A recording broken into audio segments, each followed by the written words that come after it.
જ્યારે જંગલમાંથી કોઈ એક લાકડું કાપીને ઘરે લઈ જાય છે તો એના ઉપર એક્શન લેવામાં આવે છે. અત્યારે હૈદરાબાદનું જંગલ કાપીને ત્યાં ફેક્ટરી નાખવામાં આવી રહી છે. એનાથી જ ખબર પડે મારા ભાઈ કે દુનિયા પૈસાથી પ્રેમ કરે છે. અત્યારે પ્રાણીઓને શું ખબર કે જીવન જીવવા માટે પૈસાની જરૂર પડે છે, કે જીવન જીવવા માટે પૈસાની જરૂર પડે છે, જીવન જીવવા માટે પૈસાની જરૂર પડે છે.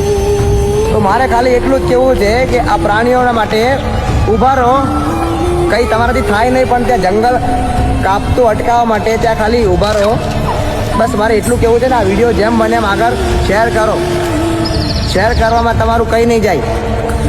चल रही है चिता सांसों में है धुआं फिर भी आसमान में है जगी